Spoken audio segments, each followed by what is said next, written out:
Assalamualaikum warahmatullahi wabarakatuh. Innal hamdalillah nahmaduhu wa nasta'inuhu wa nastaghfiruhu wa na'udzu billahi min shururi anfusina wa min sayyiati a'malina may yahdihillahu fala mudilla lahu wa may yudlil fala hadiya lahu. Ashhadu an la ilaha illallah wahdahu la syarika lahu wa ashhadu anna Muhammadan 'abduhu wa rasuluhu la nabiyya ba'dahu.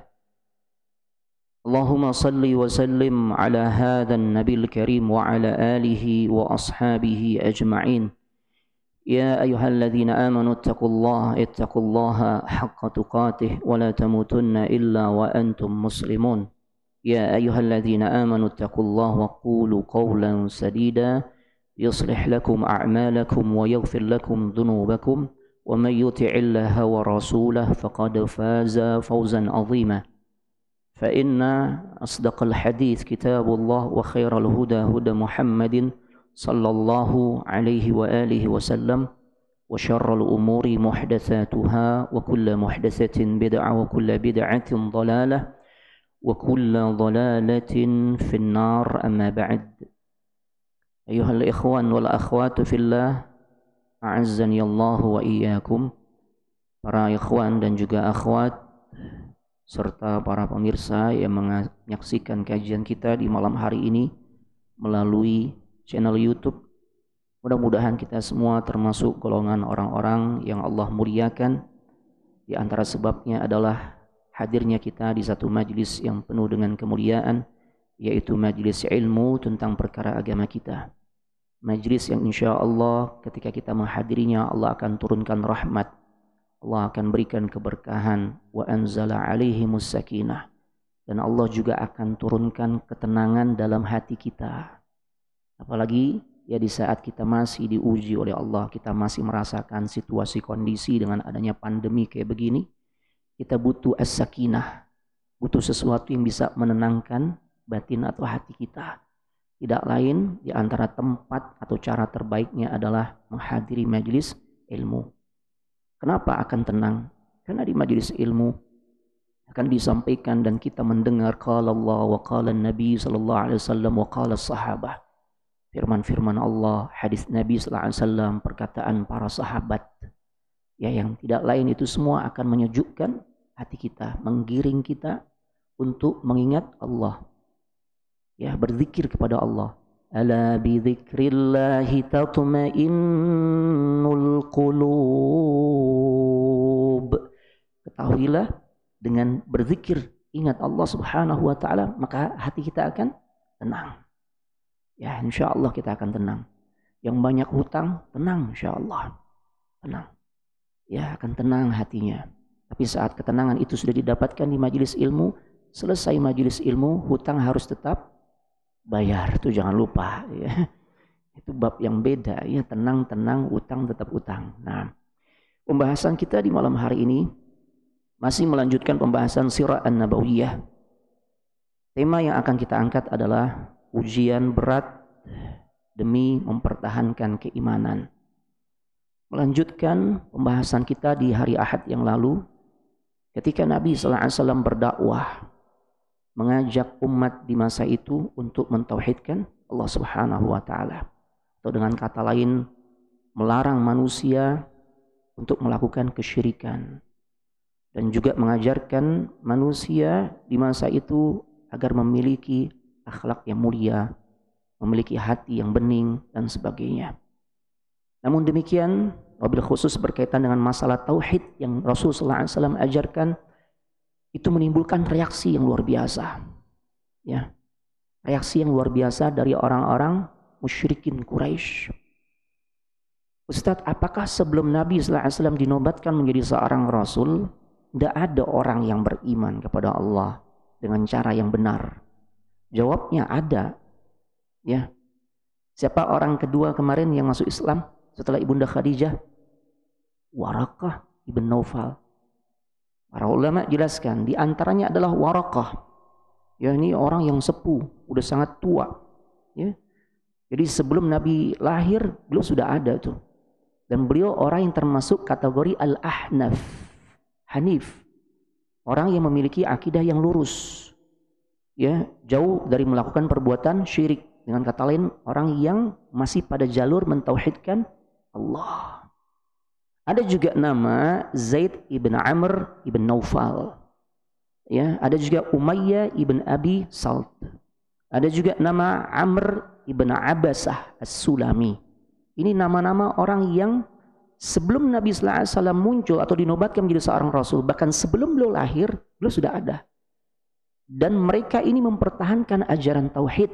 Apakah mereka pegang teguh ajaran Nabi Ibrahim, Nabi Isa dan sebagainya. Intinya semua nabi mengajarkan kepada konsep tauhid. Ya. Allah firmankan walaqad ba'atsna fi kulli ummatir rasula an i'budullah wajtanibut taghut.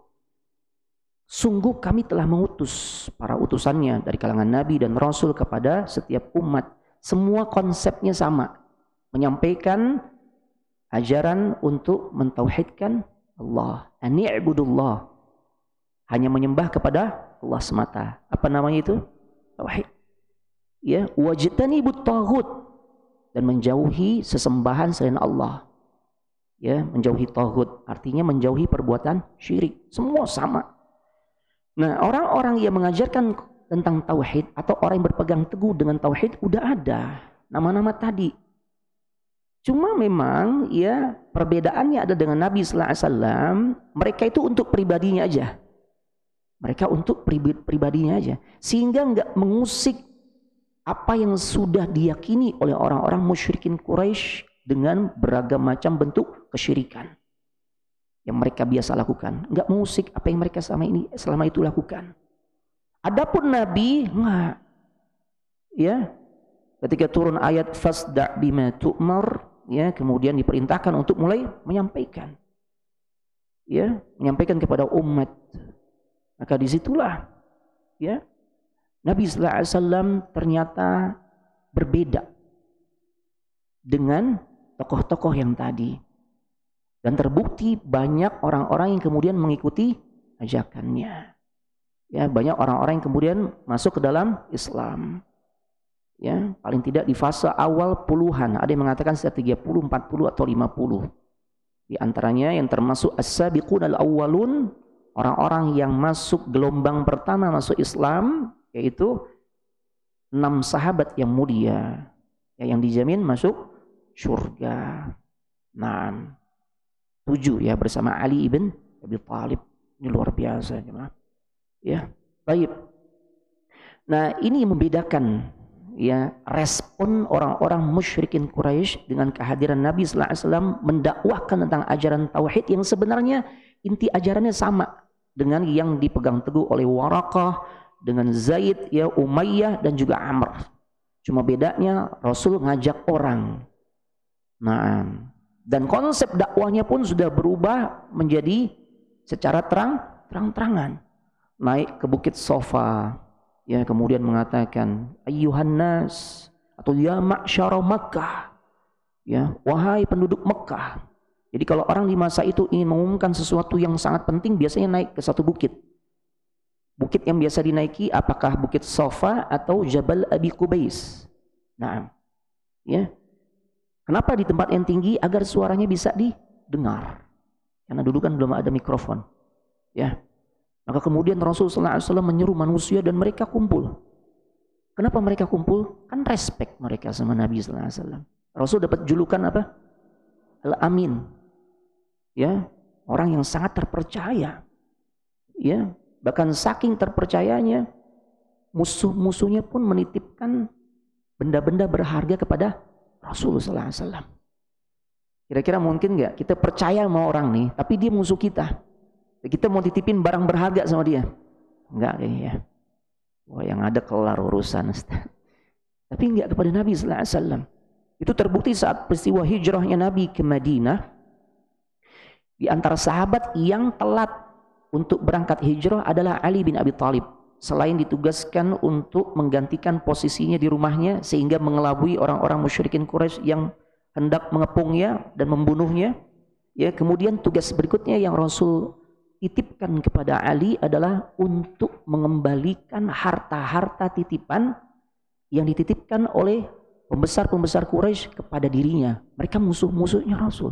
Nitipkan barang-barang berharga kepada Rasul sallallahu alaihi wasallam. Ini luar biasa. Sifat orang yang beriman adalah menjaga amanah. Ya, jangan sampai justru ini kayak ungkapan banyak orang. Kalau kita dititipin fulus atau harta, hati-hati. Bakal kurang, Ustaz. Berarti enggak amanah. Tapi ada yang lebih, Ustaz. Kita titipin lebih. Nitipin apaan? Omongan. Tuh. Ngomongnya apa, bumbunya banyak banget gitu ya. Ya Allah, nah ini enggak amanah. Rasulullah SAW itu amanah. Makanya beliau mendapatkan gelar Al-Amin. Taib. Dan ketika Rasulullah SAW menyuruh penduduk Mekah, ya ma'syara Mekah, dipanggil tuh, ya Bani Abdi Manaf, ya Bani Abdul Muttalib, ya dan seterusnya. Bahkan beliau sampai menyampaikan atau menyeru anaknya. Bibinya pun diseru tuh, ya Safiyah binti Abdul Muttalib. Safiyah ini bibinya beliau tuh, bibinya Nabi sallallahu alaihi wasallam. Ya beliau ibundanya Az-Zubair ibn Al-Awwam. Ya, kemudian beliau seru juga ya Fatimah bintu Muhammad. Ya. Apa seruan Rasulullah SAW? Anqidhu anfusakum minan nar. Jaga diri kalian dari siksa api neraka. Ini penanaman tentang masalah akidah. Ya, adanya al-wa'du wal wa'id. Adanya ya janji surga dan juga ancaman neraka. Ya. Bahkan dalam hal ini Rasul sampaikan pertama kali adalah tentang al-wa'id, ancaman. Agar manusia itu hadir rasa takutnya kepada Allah. Ya, karena dahsyatnya seseorang yang memiliki rasa takut kepada Allah menjadikan dirinya akan semakin dekat kepada Allah. Itulah perbedaan rasa takut yang muncul dari kita manusia hamba Allah saat muncul takut kita yang begitu besar kepada Rabb, kepada Allah, maka menjadikan diri kita semakin dekat. Padahal umumnya ketika seseorang takut kepada sesuatu, pastilah dia akan menjauhi sesuatu tersebut. Makanya al-khasyah awil khauf, takut, ya, ini merupakan min anwa'il ibadah. Sebagaimana perkataan Syekh Muhammad Ibn Salih Al-Utsaimin ketika mensyarah al-usul ats-tsalatsah, di antara macam-macam ibadah hati itu adalah rasa takut. Rasa takut, jemaah. Baik, ternyata seruan ini membuat jengkel orang-orang musyrikin Quraisy. Apalagi dalam kesempatan yang lain Rasulullah SAW katakan, ayyuhan nas qulu la ilaha illallah tuflihu. Wahai sekalian manusia, ucapkan kalimat tauhid, la ilaha illallah. Ini kalimat yang akan menyelamatkan diri kita dunia akhirat. Maka apa yang terjadi? Ya saat itu orang tidak ada yang merespon, sedikit sekali merespon, kecuali satu. Seseorang yang memiliki ciri-ciri memang ganteng. Yang dijelaskan dalam satu riwayat yang sahih, ya, udah akhtani riwayat Imam Ahmad, itu wajah yang ganteng, ya, dan dia memiliki ciri rambutnya dikepang dua. Naam. Setiap Nabi menyampaikan hal itu, dia katakan innahu kadzib, innahu sabi. Hati-hati yang ngomong ini pendusta. Hati-hati yang ngomong ini murtad nih, murtad dari ajaran nenek moyang kita. Siapa yang ngomong? Siapa tuh yang selalu komen seperti itu? Nabi dakwah dia komen begitu. Selalu nguntit, nempel terus. Siapa itu? Abu Lahab. Apa hubungannya dengan Nabi sallallahu alaihi wasallam? Paman, jemaah. Allahu Akbar. Pamannya sendiri memperlakukan keponakannya seperti itu. Ya. Makanya Abu Lahab orangnya masih hidup, tapi Allah sudah vonis penghuni neraka. Tabbat yada abi lahabi wa tab, ma aghna anhu maluhu wa ma kasab, sayasla naran dhata lahab, wa imra'atuhu hammalatal hatab, fi jidiha hablum mim masad. Ini surah, ya, menceritakan, menegaskan tentang bagaimana Abu Lahab dan keluarganya itu divonis oleh Allah berada dalam neraka. Ya, ini keluarga yang nggak patut dicontoh nih. keluarga yang menghalangi manusia ke jalan Allah. Sampai bini-bininya pun ngikut-ikutan tuh. Ya, makanya ketika para ulama mentafsirkan azab yang sangat pedih yang Allah akan berikan kepada Abu Lahab. Ada yang tahu gak? Ketika dalam ayat tersebut wa mra'atuhu hammalatal hatab. Wa mra'atuhu, istrinya Abu Lahab, namanya siapa?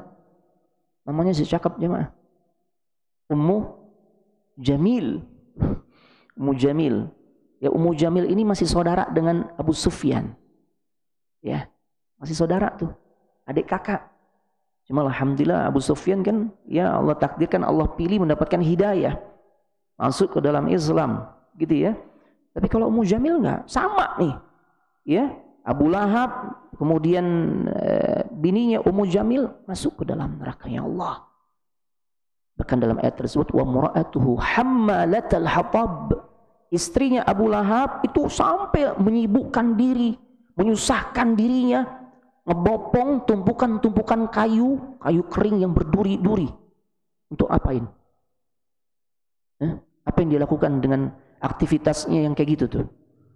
Untuk menghalangi atau menyakiti keponakannya sendiri. Itu Nabi sallallahu alaihi wasallam. Ummu Jamil tahu persis nih Nabi kalau lewat ke satu tempat nih ya, jalur mana dia akan lewati ya. Kalau Nabi mau menuju ke satu tempat, Ummu Jamil tahu nih lewat mana dia. Lewat mana Rasul kita Muhammad sallallahu alaihi wasallam.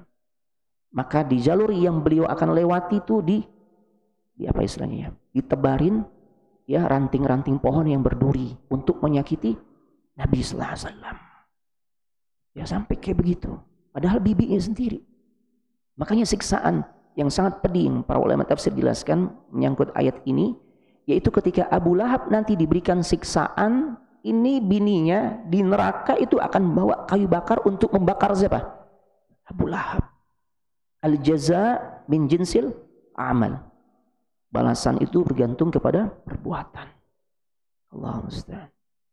Ya, berat. Nabi sallallahu alaihi wasallam tuh ujian dakwahnya, rongrongan-rongrongan yang beliau hadapi itu bahkan justru dari keluarganya sendiri, dari pamannya sendiri.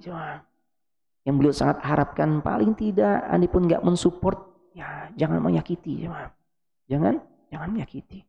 Nah, rekan-rekan semua para ikhwan dan juga akhwat yang semoga dimuliakan oleh Allah Subhanahu wa taala, inilah konsekuensi ketika siapapun mengajarkan tentang konsep tauhid, mengajarkan umat kepada tauhidullah, siap-siap menghadapi ujian dan cobaan.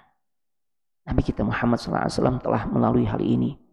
Nah, apa sih yang menjadikan orang-orang musyrikin Quraisy kok menolak dakwah atau ajakan Nabi SAW? Banyak hal. Yang pertama, karena pertimbangan duniawi.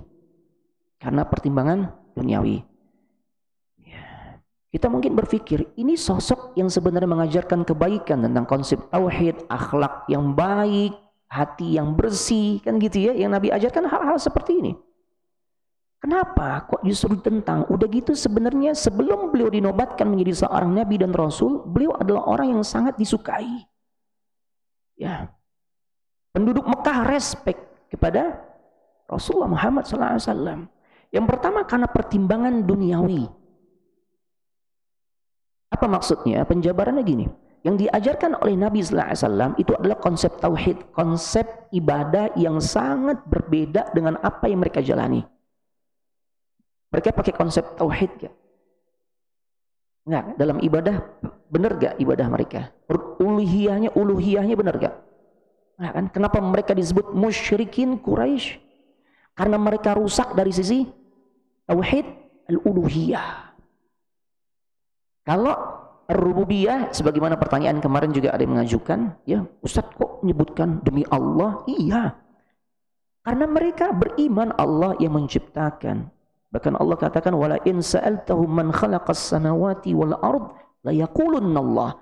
Jika engkau bertanya tentang siapa yang menciptakan langit dan bumi, engkau tanya kepada orang musyrikin Quraisy, niscaya mereka mantap katakan Allah.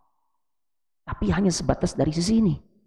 Karena pada bab lain masih dalam rububiyah juga, dalam hal yang sifatnya tafsil, rinci. Mereka ingkari. Mereka masih percaya bintang-bintang sebagai penentu turunnya hujan. Mereka nggak percaya bahwasanya Allah Subhanahu wa taala mampu untuk membangkitkan tulang-tulang yang sudah hancur. Jasad yang sudah menjadi tulang belulang akan dibangkitkan kembali. Ya, idhama wa hiya ramim. Ya, Allah mampu melakukan hal itu, tapi mereka ingkari. Padahal itu rububiyah juga, ya. Nah, dari sisi uluhiyah mereka sangat rusak. Terbukti banyaknya berhala yang mereka sembah. Sekalipun mereka kasih hujah, kita enggak secara murni nyembah Lata, Uzza, Manat. Kita cuma jadiin mereka sebagai perantara. Ma na'buduhum, kami enggak nyembah mereka ya Muhammad, kita nyembah Allah kok.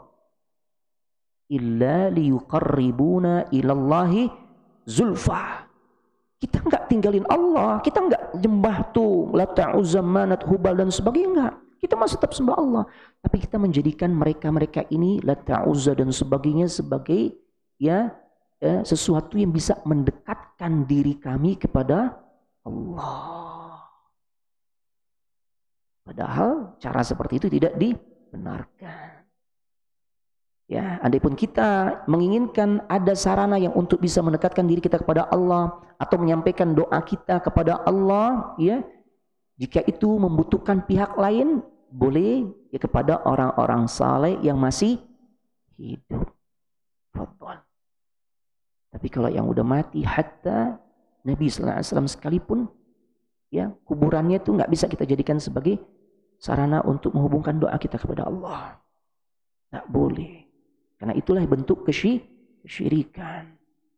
Ya.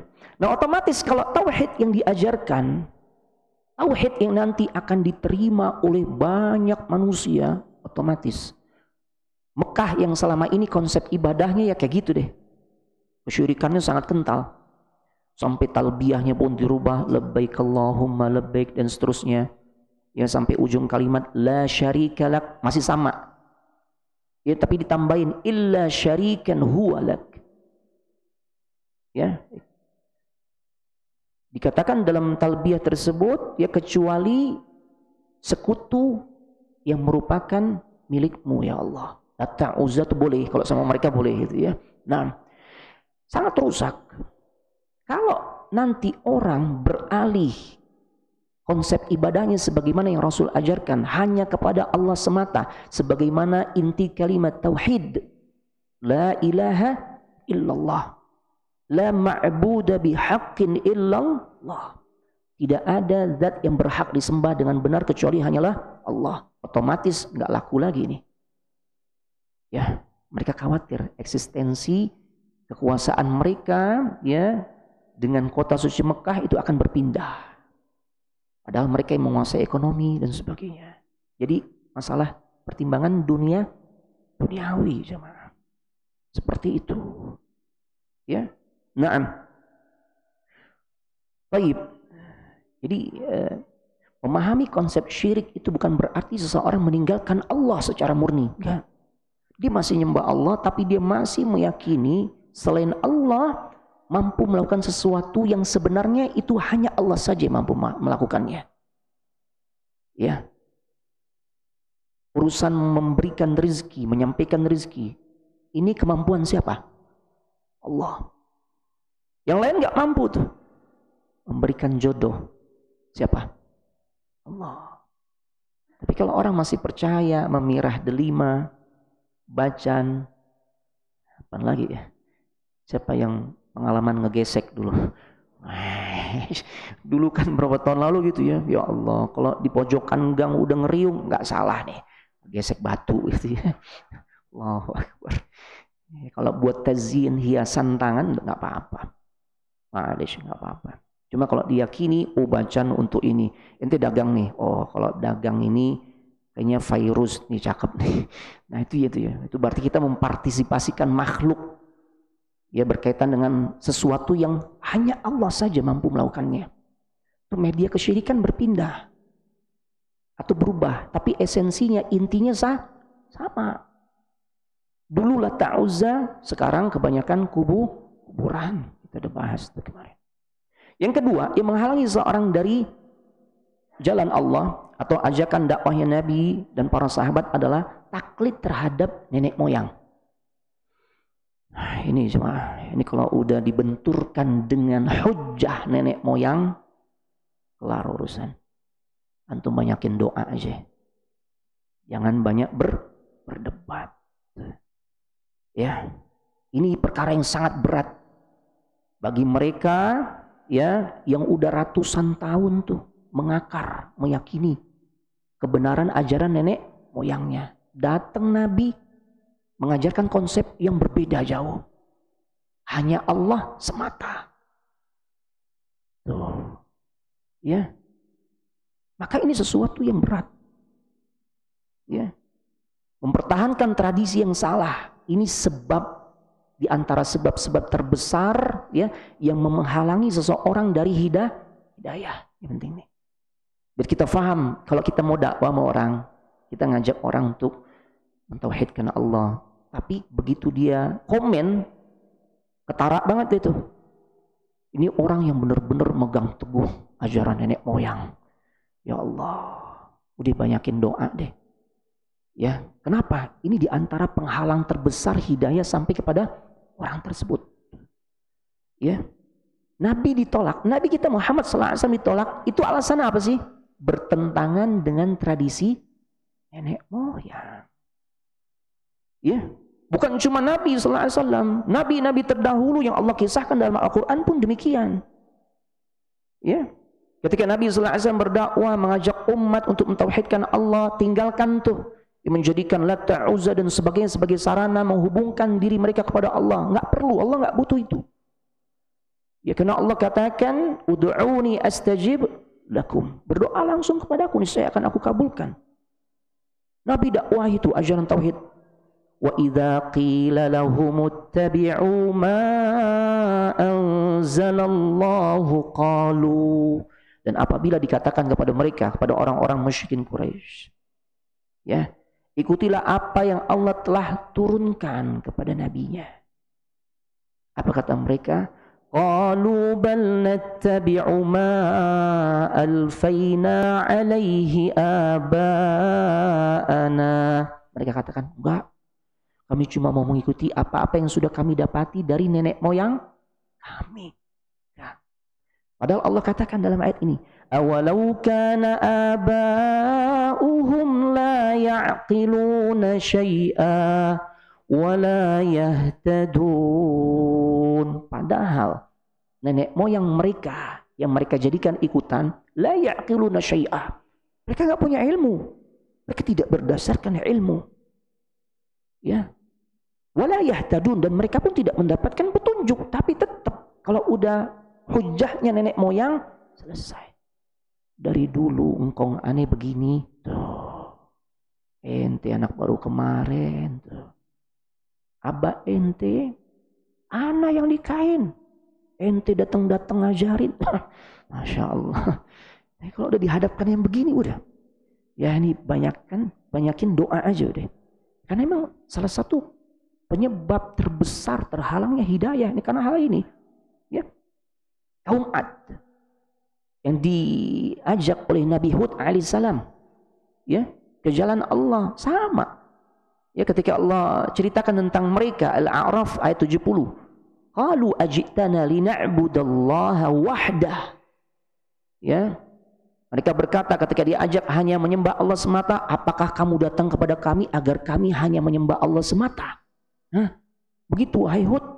Wa nadhara ma kana ya'budu aba'una fa'tina bima ta'iduna in kunta minas sadiqin. Tuh. Apakah engkau hendak mengajarkan kepada kami hanya menyembah Allah semata dan meninggalkan apa yang biasa disembah oleh bapak-bapak kami, nenek moyang lagi kan? Itu.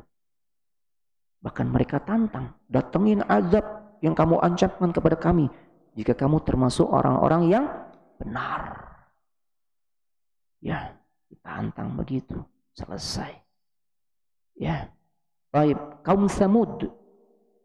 Ya, kaum Ad. Bagaimana cara Allah Subhanahu wa taala menghancurkan kaum Ad? Ya, dengan sebab pengingkaran mereka, Allah Subhanahu wa taala ya hancurkan mereka. Wa amma 'adun fa uhliku birihin sarsarin 'atiyah. Sedangkan kaum 'Ad ya mereka dibinasakan oleh Allah dengan sebab pengingkaran tuh. Mereka lebih memegang teguh ajaran nenek moyang, mempersekutukan Allah dengan dalil mengikuti ajaran bapak-bapak mereka. Allah kirimkan angin topan yang sangat dingin yang Allah abadikan tuh ya di dalam surah Al-Haqqah kalau nggak salah ya, di ayat ke-6 dan ke-7. Sakharaha 'alaihim sab'a layali wa thamaniyata ayyamin husuma. Ya Allah, ya. Allah timpakan angin itu kepada mereka selama 7 malam 8 hari. Jadi mereka tuh para ulama tafsir menjelaskan dihempaskan oleh angin. Angin itu sampai mencabut ke akar-akar. Mereka terombang-ambingkan di udara selama ya 7 malam 8 hari. Begitu selesai bergelimpangan dalam keadaan tubuhnya terpotong-potong. Na'udzubillah. Ya. Jadi begitu dalil mereka selalu nenek moyang. Nah, itu pula yang kemudian menghalangi Abu Talib untuk mau mengucapkan kalimat tauhid. Yang menghalangi dirinya cuma satu, memegang teguh ajaran nenek moyang. Sisi itulah yang kemudian ya dilihat oleh Abu Jahal yang saat Abu Talib dalam keadaan naza' ya menjelang akhir kehidupannya udah sakarat, Nabi katakan, ya ammi qul la ilaha illallah. Lihat yang ngebimbing siapa nih?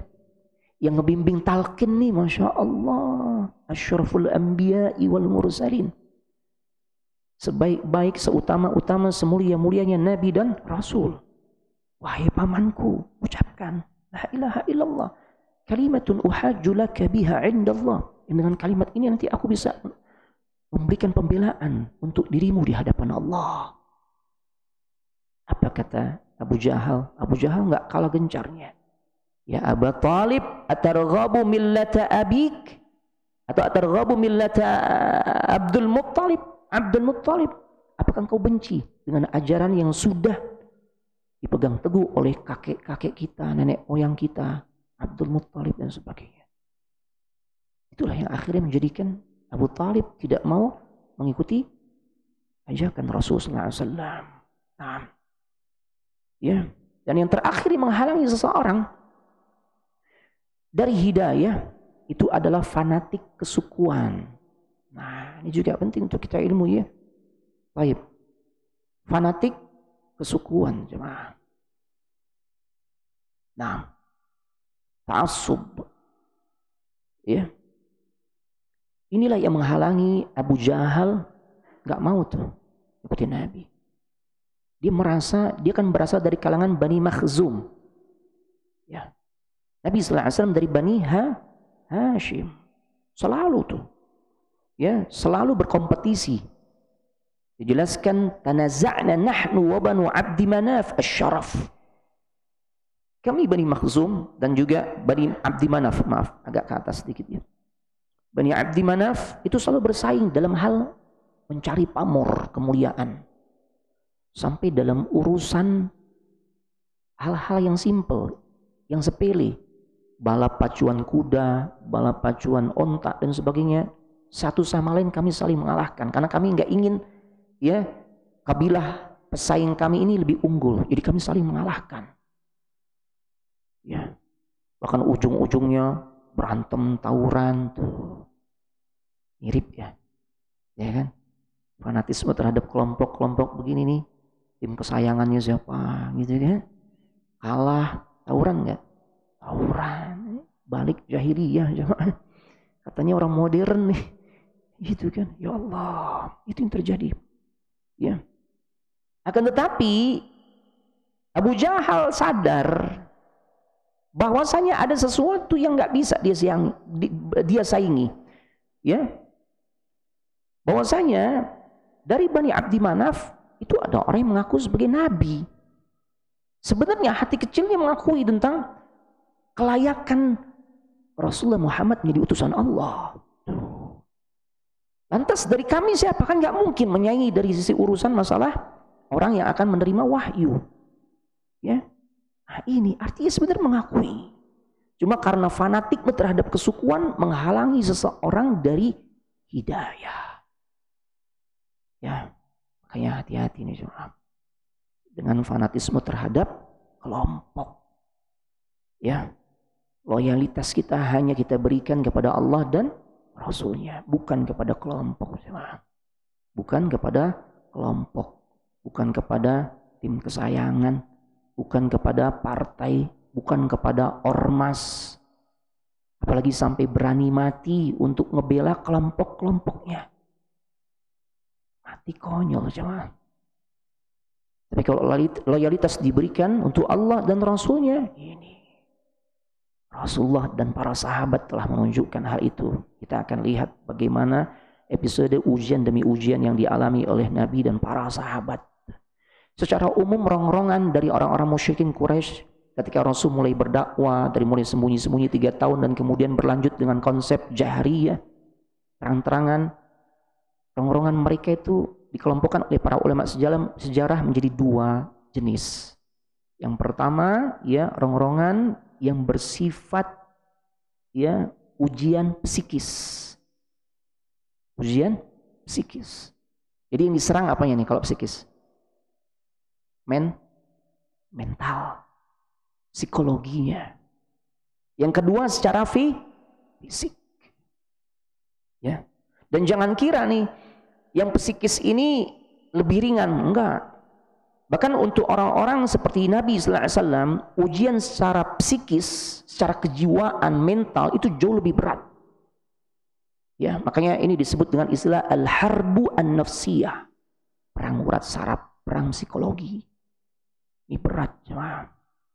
Istihza, ya, berbagai macam ejekan-ejekan tuh diberikan atau ya dialamatkan kepada diri Nabi sallallahu alaihi wasallam, semulia-mulianya makhluk Allah. Ya.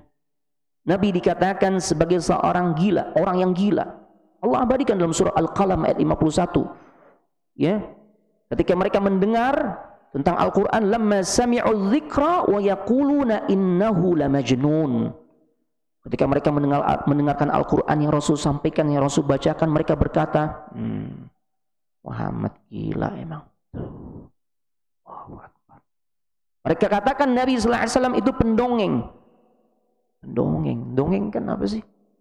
Ya paling cuma sekedar teman tidur gitu ya, dan kadangkala yang disampaikan kebanyakan cerita-cerita yang nggak jelas gitu kan. Nah, hayalan, imajinasi, fiktif dan sebagainya. Wa qalu asatirul awwalin, Al-Furqan ayat 5. Ya. Mereka katakan dan mereka berkata dongengan-dongengan orang-orang yang dahulu tuh yang diceritakan, yang disampaikan oleh Muhammad.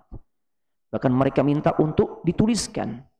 Ya, dituliskan fahiyatumla alaihi bukratan wa asila, agar nanti bisa dibacain dongengan ini kepada mereka, keluarga mereka setiap pagi dan petang. Diejek tuh, diejek. Ya, diejek seperti itu. Padahal yang disampaikan oleh Rasul sallallahu alaihi wasallam adalah kalamullah, firman Allah Subhanahu wa taala. Rasul dikatakan sahir, tukang sihir, ya. Berapa menit, Bang? Udah selesai, udah azan ya.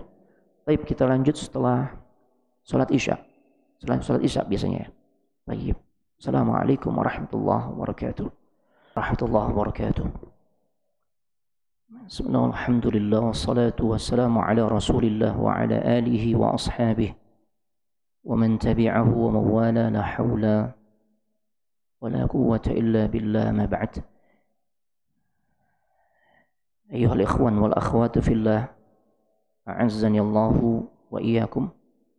Para ikhwan dan juga akhwat yang semoga dimuliakan oleh Allah Subhanahu wa taala. Baik, kita lanjutkan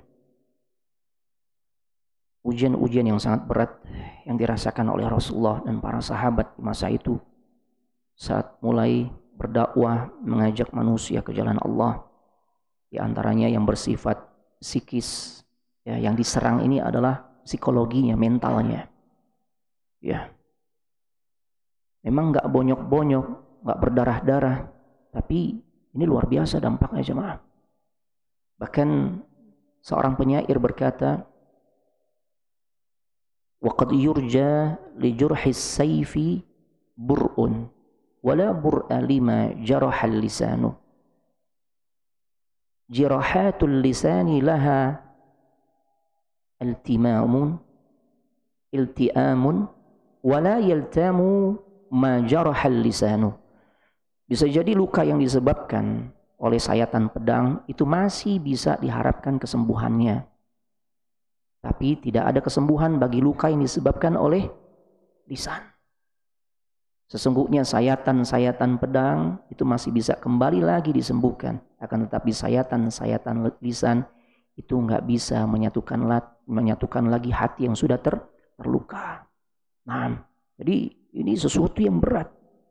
Dan ujian yang Rasul rasakan ya dari sesuatu yang sifatnya psikis ini dialami ketika memang Abu Thalib masih hidup. Ya, ketika Abu Thalib masih hidup. Dan ini adalah hikmah, para ulama katakan, satu sisi kita ngenes gitu ya, mungkin menurut pandangan manusia, kenapa sih kok nggak masuk Islam gitu ya. Padahal dia sangat membela Nabi SAW. Sayangnya nggak diragukan lagi Abu Thalib tuh. Ya, kenapa sih kok nggak masuk Islam? Ini yang disebut dengan takdir. Memahami tentang konsep takdir ini berkaitan dengan ilmunya Allah, al-ilm, kemudian al-kitabah, semua sudah tertulis dalam lauhil mahfuz. Nah, yang ketiga nih yang disebut dengan al-masyiah, yaitu kehendak Allah. Allah udah berkehendak seperti itu. Kehendaknya Allah tuh nggak bisa dirubah dan nggak ada yang bisa mempengaruhi.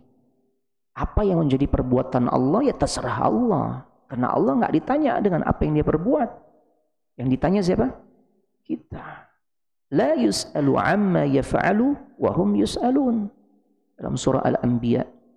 Ya, dia itu Allah tidak ditanya tentang apa yang dia perbuat. Allah mau kehendaki bagaimanapun terserah.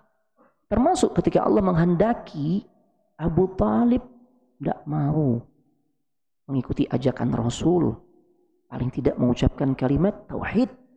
Yang pada akhirnya Rasul katakan, aku bisa nanti memberikan pembelaan untuk dirimu di hadapan Allah.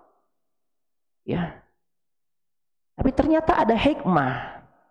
Menurut pandangan manusia, ini sesuatu yang gak baik. Bahkan termasuk Rasul SAW menganggap ini sesuatu yang gak baik, gak menyenangkan. Orang yang sangat dicintainya dan mencintai dirinya, begitu endingnya jelek. Su'ul khatimah. Bahkan meninggal dalam kekafiran kan. Tapi di balik itu, di balik masyiahnya Allah itu ada hikmah. Di balik kehendak Allah yang sifatnya menurut pandangan manusia itu buruk, maka pasti ada hikmah kebaikan. Itu yang dalam bahasa ilmu tauhid, kalau antum memperdalam ilmu tauhid ya, ada istilahnya muradun li ghairihi. Sesuatu yang dikehendaki oleh Allah yang bukan dari sesuatu yang tampak zahir. Kebaikan yang Allah kehendaki itu ada di balik sesuatu yang menurut pandang manusia jelek. Ya. Jadi antaranya ketika Abu Thalib tidak mau terima hidayah, itu menjadi benteng pertahanan atau bumper lah untuk Nabi SAW. Karena selama Abu Thalib masih hidup, karena Abu Thalib itu seorang pemimpin yang disegani di masa itu. Masing-masing kabilah kan ada pemimpinnya ya. Nah, dari keturunan Bani Hashim yang sangat disegani ini Abu Thalib.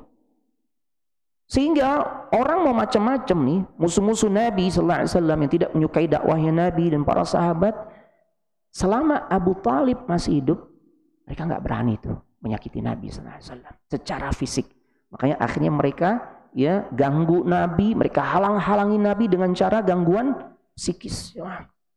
Makanya itu ya disampaikan bahwa Nabi orang gila, Nabi pendongeng, Nabi penyihir. Ya, kenapa dikatakan penyihir? Karena dengan sebab kehadirannya yang mengajak manusia ke jalan Allah, merubah kebiasaan atau cara ibadah yang selama ini mereka jalani, menjadikan banyak antara suami istri terpisah.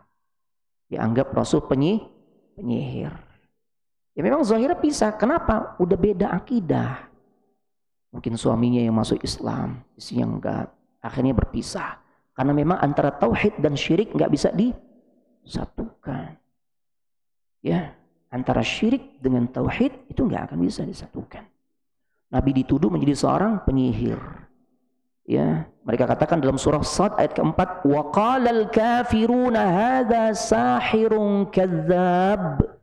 Orang-orang kafir atau musyrikin Quraisy itu berkata, Muhammad ini adalah penyihir yang banyak dusta. Ya Allah. Ya. Apalagi kalau Nabi udah bicara tentang hari kiamat. Ya. Para ulama katakan hari kiamat kan di mana nanti semua amal manusia itu akan dimintai pertanggungjawaban. Kan ada fase seperti itu ya. Yaumul jaza, yaumul hisab. Apa yaumul hisab?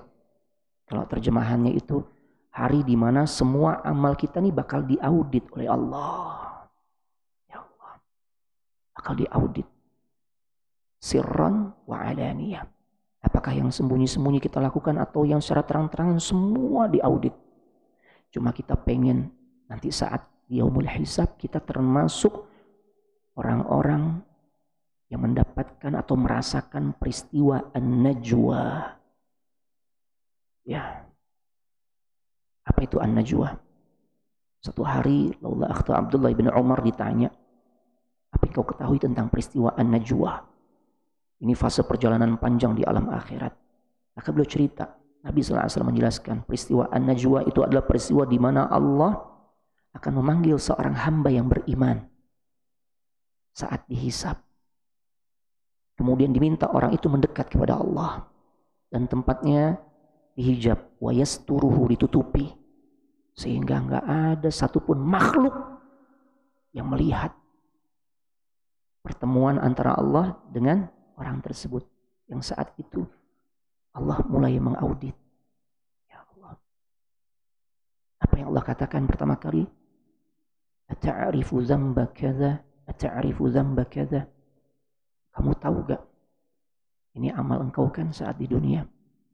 Padahal Allah tampakkan hanya sebagian kecil saja. Enggak semuanya.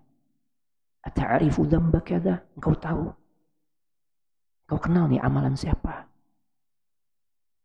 Orang ini tentu mengetahui itu amalan dirinya saat di dunia.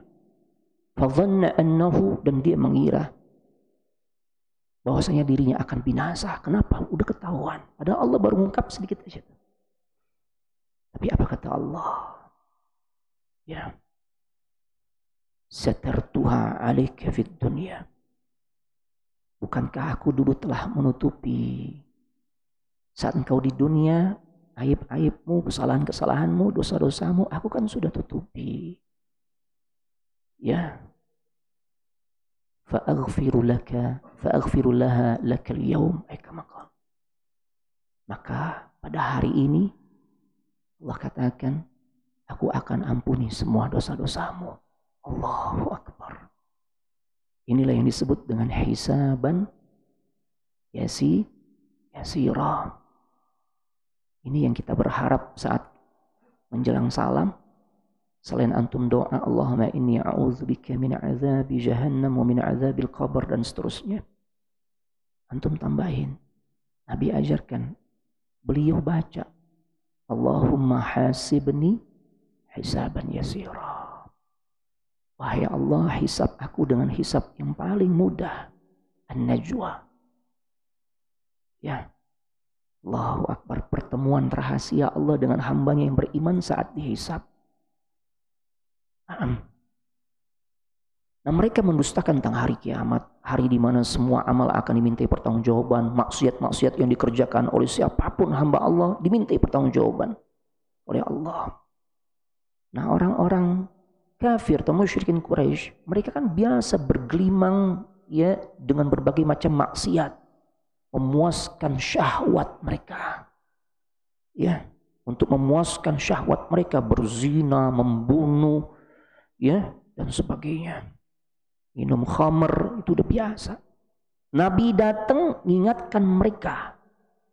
Bahwasanya semua amal tersebut ini akan membuat kalian sengsara di akhirat.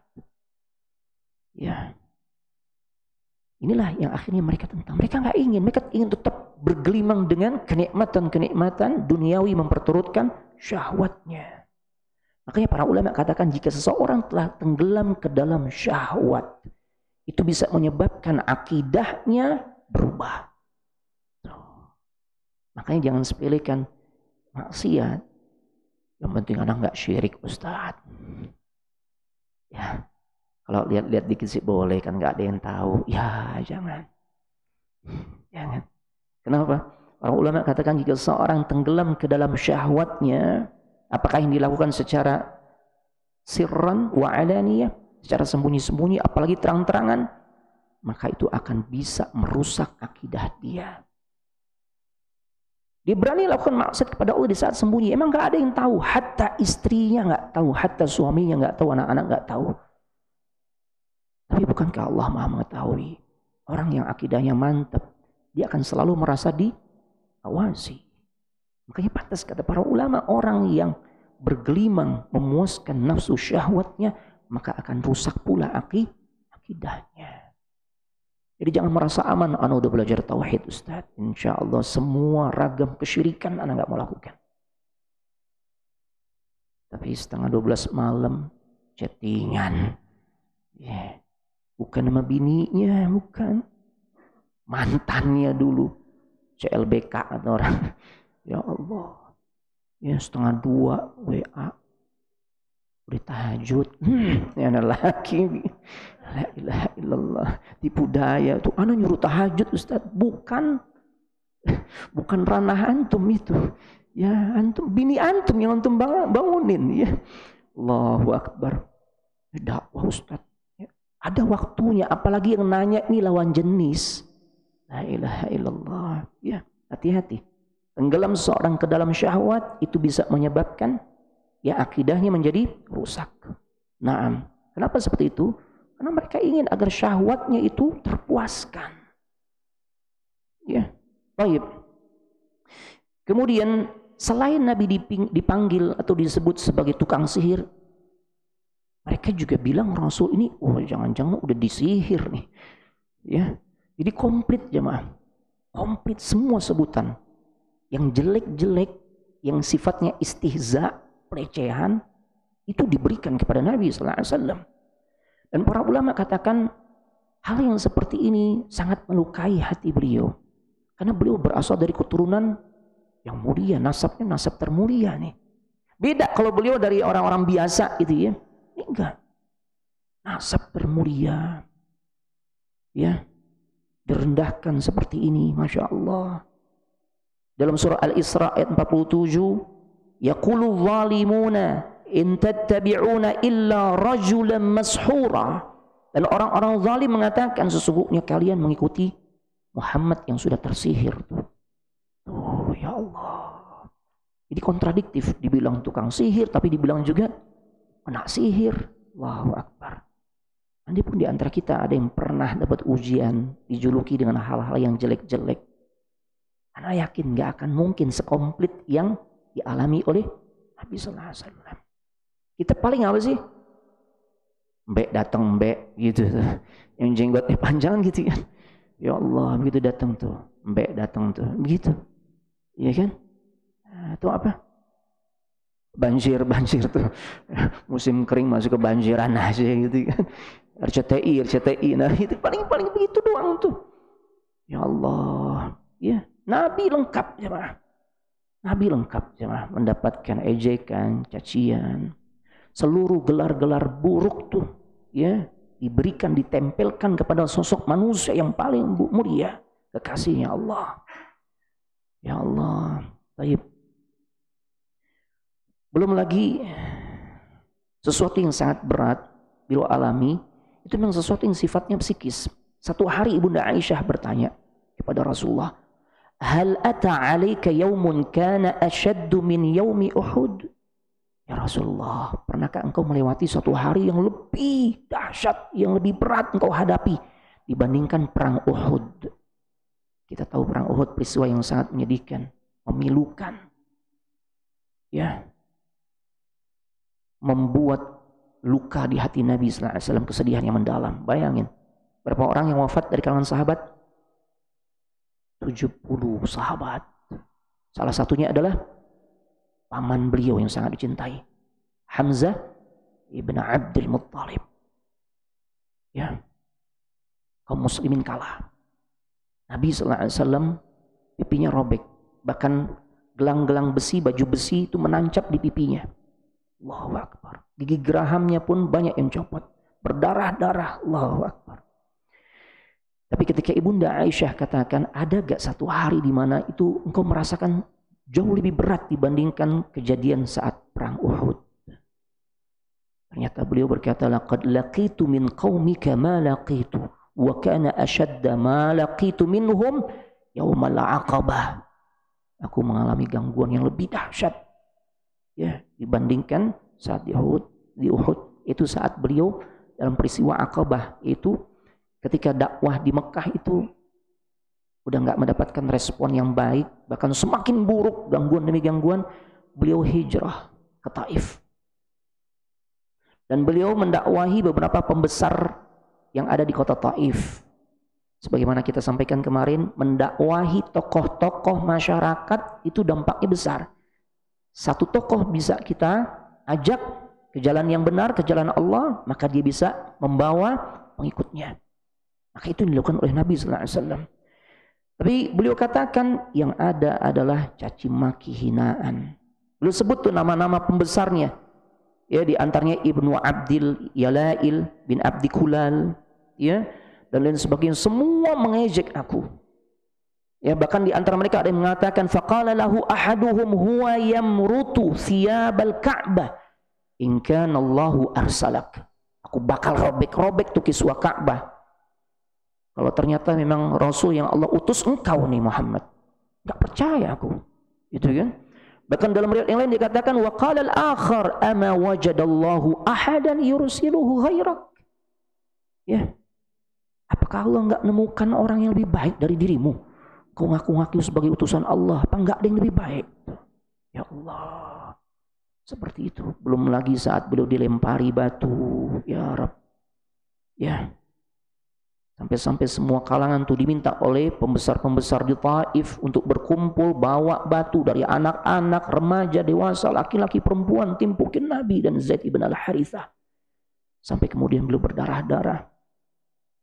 Dan saking beliau dalam suasana yang penuh tekanan, beliau nggak tahu harus kemana. Allahu Akbar. Ya, sampai-sampai kemudian di satu tempat, dalam satu versi ulama sejarah mengatakan di satu kebun anggur. Nah, beliau kemudian didatangi oleh Jibril alaihissalam. Dan Jibril mengatakan, bersamaku malaikat penjaga 2 gunung. Ya, jika engkau mau, perintahkan. Dan malaikat penjaga gunung itu menawarkan diri kepada Nabi Muhammad SAW, bahwasanya Allah telah mengetahui kezaliman yang dilakukan oleh orang Taif. Tapi Nabi SAW tidak merespon, tidak mengiyakan tawaran malaikat penjaga 2 gunung. Melainkan beliau masih berharap, la'allallah an yukhrija min aslabihim man yaqulu la ilaha illallah. Aku masih berharap akan lahir dari tulang sulbi orang tua yang seperti ini, generasi nanti mentauhidkan Allah. Ana sampaikan kemarin, makanya muncul sosok yang dari Taif, sahabat yang banyak meriwayatkan hadis, Abu Hurairah. Kalau Nabi bilang gas, orang kita bilang gitu ya, terusin gitu ya, selesai. Iya kan? Antum lagi kepepet nih, ya Allah utang, gak ada yang minjemin antum untuk melunasin. Datang malaikat tawarkan diri, kasih bantuan. Atau antum dizolimi tuh, dipukulin, wah ya Allah datang tuh malaikat tawarkan diri. Ya, kasih bantuan. Antum bilang gimana? Kalau malaikat itu nawarkan nih, ya orang yang berbuat zolim, kamu mau apain? Kita gimana kira-kira? Sikat. Gas, pol, pakai pol lagi. Allahu Akbar. Tuh kadang kala kenapa baru datang begitu? Ya Allah. Ini luar biasa. Nabi tidak begitu jemaah. Ya, kesabarannya maka berdampak baik, kebaikan. Kalau beliau katakan sebagaimana nabi-nabi terdahulu, selesai. Ya, selesai sebagaimana cerita kaum Tsamud yang Allah binasakan, kaum Ad, kaum Sodom. Itu kan karena Nabi Saleh, Nabi Hud, Nabi Lut mengiyakan. Ya, makanya khabbak tuh Nabi katakan, aku sebenarnya punya tuh fasilitas. Semua nabi dan rasul punya fasilitas. Satu doa yang ketika ia panjatkan kepada Allah, maka selesai, pasti dikabulkan. Dan itu biasanya para ulama katakan mereka sampaikan di saat kaumnya sudah melampaui batas.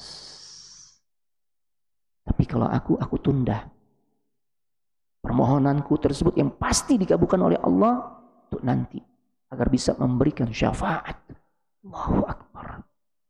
Ya, luar biasa jemaah rahimanallah wa iyyakum. Ujian berat yang Nabi sallallahu alaihi wasallam alami, bahkan beliau alami sendiri ya ketika kezaliman itu dilakukan oleh Ummu Jamil. Jundub ibn Sufyan radhiyallahu anhu berkata, "Ishtaka Rasulullah sallallahu alaihi wasallam, falam yaqum lailataini aw thalathan." Rasul sallallahu alaihi wasallam pernah 2-3 hari beliau sakit, nggak bisa bangun. Ya, datang keluarga ngejenguk. Ya, fajaat imra'atun, seorang wanita kerabat beliau ini datang. Faqalat, ya Muhammad. Yang datang bininya siapa? Abu Lahab, Ummu Jamil. Ya Muhammad, inni la arju an yakuna syaitanuka qad tarakaka. Kata Ummu Jamil, wahai Muhammad, aku berharap syaitan yang biasa datangin dirimu meninggalkan engkau. Jibril dibilang syaitan. La haula wala quwwata illa billah. Ya memang begitu. Syaitan teriak, syaitan ya. Ini terjadi jemaah. Sungguh aku berharap syaitanmu telah meninggalkan engkau ya Muhammad. Ya Allah. Lam arahu qaribaka mundu lailatain. Ya, dia punya alasan kenapa mengatakan ya Jibril itu nggak datang, yang dia bahasakan tuh Jibril setan tuh, setannya Nabi Muhammad sudah meninggalkan dirimu. Aku udah nggak melihatnya mendekati dirimu 2 hari ini, 2 atau 3 hari ini. Fa anzalallahu azza wa jalla wad-duha wal laili idza saja ma wadda'aka rabbuka wa ma qala. Demi waktu ya di saat matahari itu mulai naik, demi waktu duha. Ya, dan demi malam apabila dia telah gelap. Ya.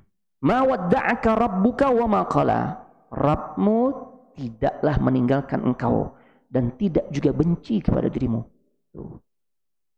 Menghibur Nabi, membesarkan hati Nabi, jangan hiraukan tuh ucapan bibimu tuh yang begitu. Ya Allah.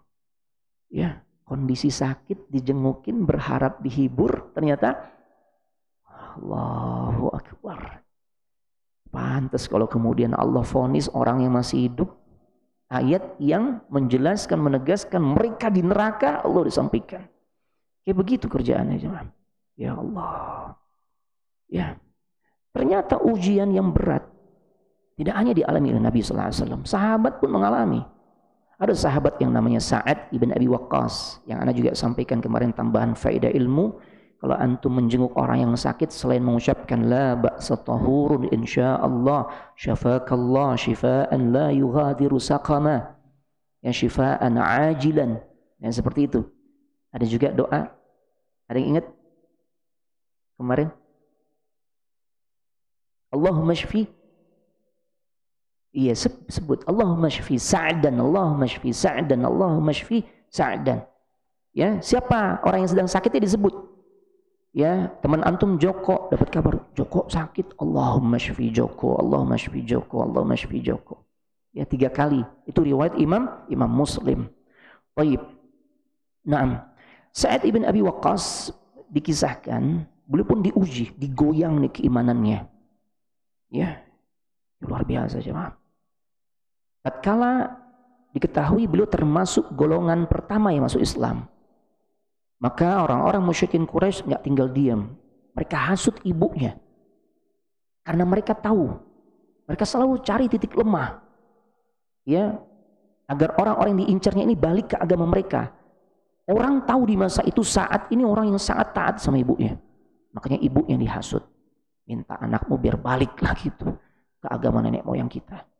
Akhirnya, ya, ibunya meminta Sa'ad untuk meninggalkan ajaran Muhammad, ajaran Islam.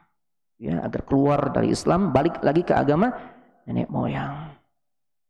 Ya, dan dia menggunakan, karena Sa'ad menolak dengan cara yang lembut, Sa'ad tolak, dia tidak akan pernah meninggalkan ajaran yang dia yakini kebenarannya, ajaran Islam. Ya, maka akhirnya terus dia membujuk, bahkan merubah cara, dengan cara apa? Mogok makan selama berhari-hari. Mogok makan jemaah. Makanya jangan mogok makan ya, karena ada nih orang demonstrasi gitu ya, menggugat satu keputusan yang dia anggap ini tidak berpihak dengan nilai-nilai keadilan dengan cara apa? Mogok makan. Jahiliyah jemaah. Bukan cuma mogok makan zaman sekarang nih. Apalagi yang lebih parahnya, jahit mulut. La haula wala quwwata illa billah. Ya, Sa'ad ibn Abi Waqqas berkata, nazalat fi arba'u ayatin min kitabillahi ta'ala. Telah turun 4 ayat. Ya, berkaitan dengan diriku ya wahai ummi. Ya, kanat ummi halafat alla ta'kula wa la tashraba. Nah, maaf. Jadi Sa'ad pernah cerita bahwasanya ada 4 ayat yang Allah turunkan itu berkaitan dengan dirinya. Di antaranya salah satunya adalah kanat ummi halafat an ta'kula wa la tashraba. Ibuku bersumpah dia tidak akan makan minum ya hatta ufariqa Muhammadan sallallahu alaihi wasallam, sampai aku menyelisihi atau meninggalkan ajaran Rasulullah Muhammad sallallahu alaihi wasallam. Ancam gitu ya. Fa'anzalallahu azza wa jalla, dan kemudian Allah menurunkan ayat di dalam Al-Quran, wa in jahadaka ala an tushrika bima laysa laka bihi ilm fala tuti'huma wa sahibhuma ya fid dunya ma'rufa. Yang artinya, kata Allah subhanahu wa ta'ala, dan jika kedua orang tuamu memaksa engkau untuk mempersekutukan Allah, tuh ya, maka janganlah kalian mengikutinya. Fala tuti'huma. Artinya tetap kokoh dengan keimanan itu. Tapi lihat pesannya nih, jangan dilupain yang ini. Wa sahibhuma fid dunya ma'rufa. Tapi tetap kewajiban memperlakukan keduanya dengan perlakuan yang terbaik. Gak lepas kewajiban itu. Tetap sekalipun kafir, sekalipun ngajak kepada kesyirikan. Apalagi hanya sebatas masih suka dengan amalan-amalan yang enggak sunnah, Ustaz. Masih muslim enggak? Masih muslim. Nyesel lah Ustaz. Apa punya orang tua begini? La haula wala quwwata illa billah. Wa sahibhuma fid dunya ma'rufa. Tetap pergauli kedua orang tuamu dengan pergaulan yang terbaik, ma'ruf. Makanya begitu tuh yang dilakukan oleh Sa'ad ibn Abi Waqqas. Kuntu rajulan barran bi ummi. Ya. Aku dulu adalah termasuk orang yang paling berbakti saat masuk Islam. Dia memang terkenal orang yang paling berbakti kepada ibuku. Sebelum masuk Islam pun demikian. Ya, makanya ibunya minta untuk meninggalkan dan kemudian mogok makan. Ya. Kenapa ibunya sampai membuat cara seperti ini? Dia katakan wala ashrabu hatta amut. Aku enggak akan makan, la akul wala ashrab, sampai nanti aku mati. Dan kalau aku mati, fatu'ayyar bi, fatu'ayyaru bi, kau nanti akan dicela. Apa bentuk celaannya? Fayuqal ya qatila ummah, wahai pembunuh ibunya sendiri. Tuh, caranya ibu itu untuk ngegoyang keimanannya Sa'ad. Tapi apa kata Sa'ad? Faqultu la taf'ali ya ummah, enggak usah lakukan itu wahai ibuku. Tuh. Tetap santun. Bodoh amat, enggak. Ya enggak begitu. Ya, la taf'ali ya ummah, la taf'ali, jangan kau lakukan itu wahai ibuku. Fa inni la ad'u dini hadza li syai'in. Karena aku enggak akan pernah meninggalkan agama ini. Famakathat yawman wa laylata lam ta'kul fa asbahat qad jahidat. Satu hari berlalu, ibunya nggak makan minum. Akhirnya lemes. Iya. Nggak makan minum, sehari full. Kita puasa aja setengah hari, mas. Ya. Nah, famakathat yawman akhar wa laylatan ukhra la ta'kul fa asbahat qad ishtadda juhduha. Hari kedua sama, nggak makan, nggak minum. Makin payah. Bahkan yang semakin kritis, falamma ra'aitu dzalik. Ya. Masuk hari ketiga begitu juga sama, sampai makin lemah. Ketika aku melihat hal ini, ibuku semakin lemah. Aku sapa beliau, ya ummah, wahai ibuku. Ta'lamina, ketahuilah, wallahi demi Allah, law kanat laki mi'atu nafsin, fakharajat nafsan. Sekiranya engkau memiliki 100 nyawa, dengan sebab perbuatanmu yang gak makan minum engkau mati. Kemudian Allah hidupkan lagi. Mati lagi. Hidup lagi sampai 100 kali. Karena Allah berikan 100 nyawa kepada dirimu. Ma taraktu dini hadza li syai'. Aku gak akan pernah meninggalkan agama ini. Allahu Akbar. Fa in syi'ti fakuli. Aku berharap kalau engkau mau makan ya sekarang ya. Tuh. Wa in syi'ti la ta'kuli. Tapi kalau engkau enggak mau ya sudah, enggak apa-apa. Akhirnya apa? Fa akalat, makan juga tuh emaknya.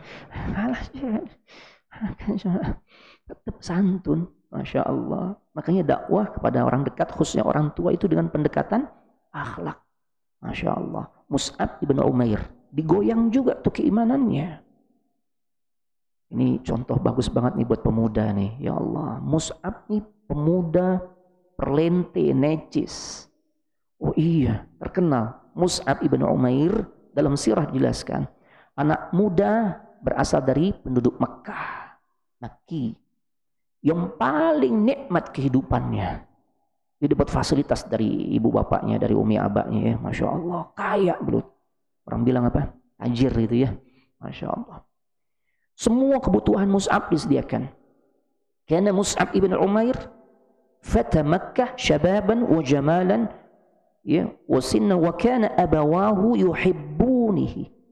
yuhibbani wa kanat ummuhu taksuhu ahsana ma yakunu min athiyabi wa kana a'tara ahli Makkah yalbasul hadrami minan ni'al. Dijelaskan Mus'ab ibn Umair ini seorang pemuda Mekah, tampan, orang tuanya sangat cinta kepada dirinya.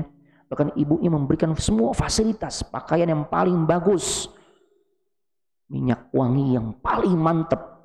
Sampai-sampai dijelaskan itu Mus'ab orangnya udah nggak ada, atau orangnya belum sampai, wanginya udah sampai duluan, atau wanginya nggak ketinggalan gitu ya. Wanginya masih ada. Luar biasa nih, wangi, necis, perlinti. Nah, bahkan sandalnya sandal impor. Dia pakai sendal itu dari Hadramaut, Yaman, berarti impor kan? Masya Allah. Ya branded lah ya gitu ya, Masya Allah. Ya, jika jalan parfumnya itu tercium dari jarak yang sangat jauh. Saat masuk Islam, ibunya dihasut tuh untuk ngegoyang keimanan Mus'ab agar dia balik lagi ke ajaran ya nenek moyang yang mereka yakini, ya ajaran kesyirikan. Apa yang terjadi? Ibunya mengancam untuk menarik semua fasilitas. Ini contoh buat para pemuda nih. Ya, baik. Apa yang terjadi? Ya tetap dengan keislamannya. Sekalipun harus diusir, sekalipun harus ya tidak lagi mendapatkan pakaian bagus, sendal impor, minyak wangi yang paling mantap, gak ada lagi. Akan dikisahkan keadaan Mus'ab ketika masuk Islam membuat Nabi SAW menangis. Rasulullah SAW melihat beliau dalam keadaan kondisi yang sangat sulit, miskin, fakir, kulitnya mulai kasar, yang tadinya kulitnya kinclong gitu ya, glowing gitu orang itu ya, gak glowing lagi, cuma bersisik. Allahu Akbar. Ya, seperti sisiknya ular.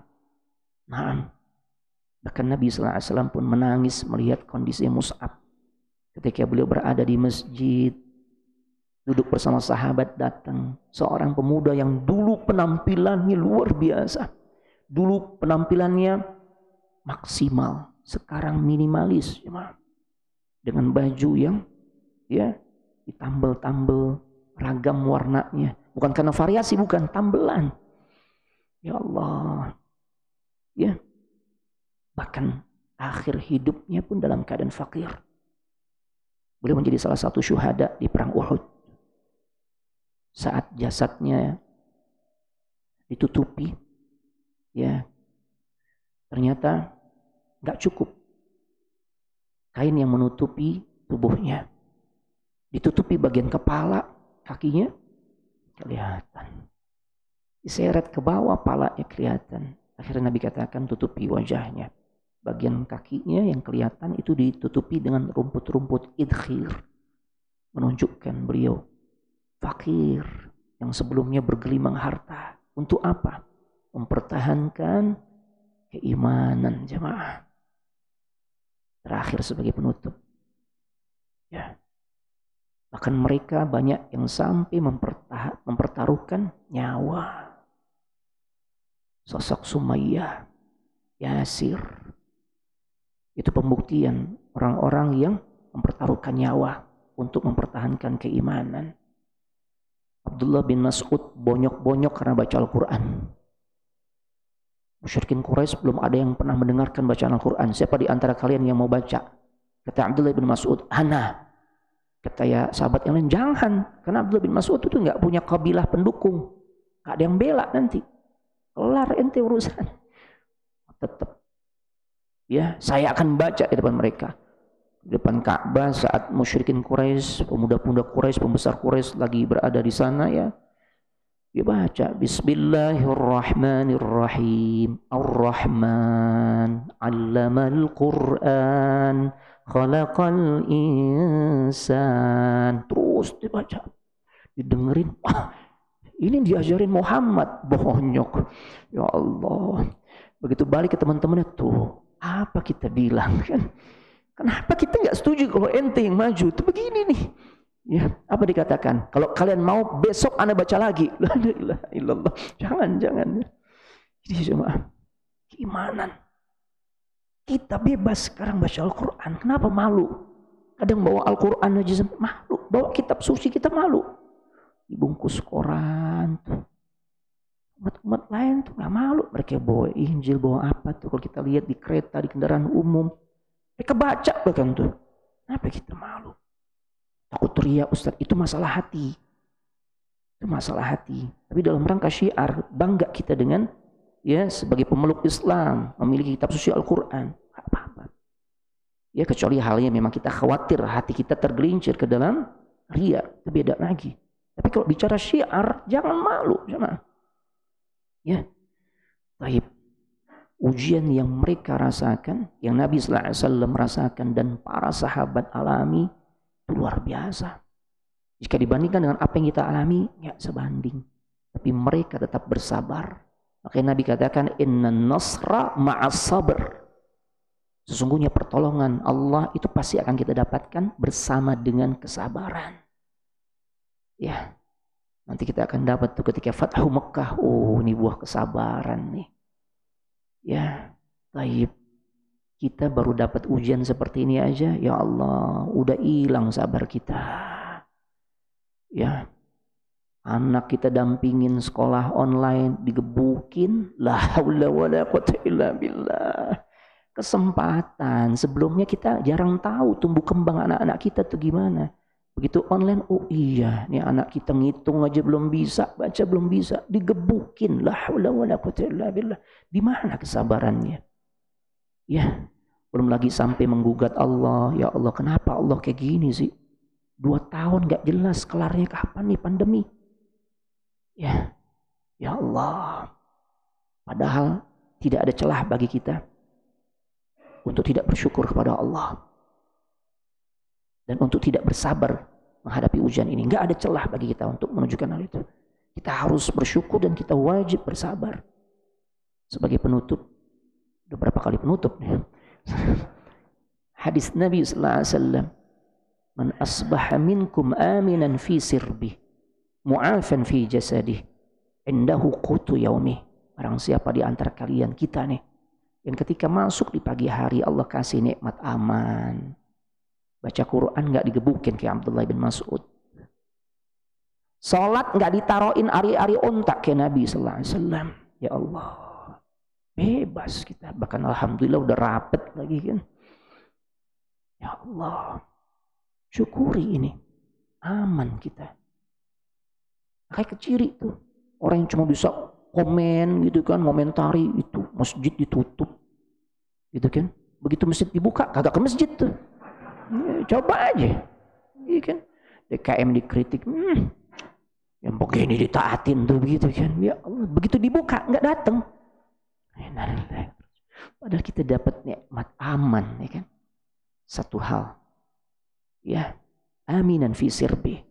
Memasuki pagi hari, ya, kita aman ibadah, aman cari nafkah, aman jemaah. Nabi enggak aman, para sahabat enggak aman. Kemudian mu'afan fi jasadih, dikasih sehat sama Allah. Sehat gak? Sehat. Kalau enggak sehat sih enggak di sini. Di rumah sakit rujukan. Mulutnya pakai ventilator tuh. Gitu ya. Na'udzubillah wa nasallallahu alaihi. Kita sehat. Detik ini kita kumpul di majelis ilmu, Masya Allah. Sholat udah bisa rapat. Luar biasa. Sehat.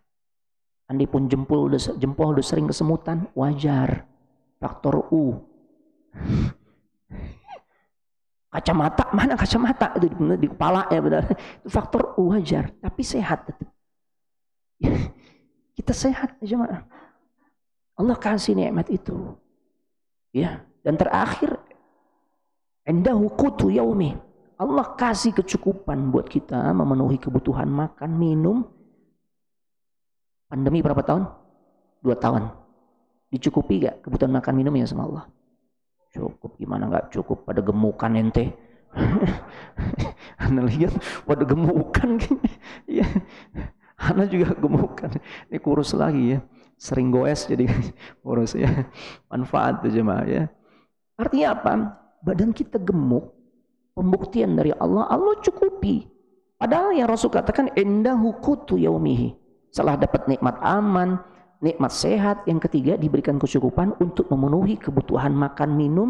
Bukan 2 tahun pandemi, enggak. Hari ini saja. Ya. Apa kata Nabi SAW? Faka'annama hizat lahud dunya. Kalau 3 nikmat ini aja kita rasakan, maka sesungguhnya bagi orang-orang yang pandai bersyukur seakan-akan dunia masih berada dalam genggamannya. Ada celah gak untuk tidak bersyukur? Tidak ada. Ada celah bagi kita untuk tidak bersabar menghadapi ujian? Enggak. Karena ujian yang kita alami sangat ringan dibandingkan apa yang dialami oleh Rasulullah SAW dan para sahabat. Dan mereka kokoh di dalam keimanan. Baik. Ada pertanyaan? Nah, rasa nggak ada ya. Cukup sampai di sini. Mudah-mudahan manfaat kajian kita di malam hari ini. Ana mohon maaf sekiranya banyak khilaf dan tentu kita mohon ampun kepada Allah. Kita mohon kepada Allah lewat keberkahan majelis ini. Allahumma shrif 'anal waba. Semoga Allah segera mengangkat wabah ini dari muka bumi. Wassallallahu ala nabiyyina Muhammad wa alihi washabbihi wasallam. Subhanakallahumma bihamdik. Asyhadu an la ilaha illa anta astaghfiruka wa atubu ilaik. Assalamualaikum warahmatullahi wabarakatuh.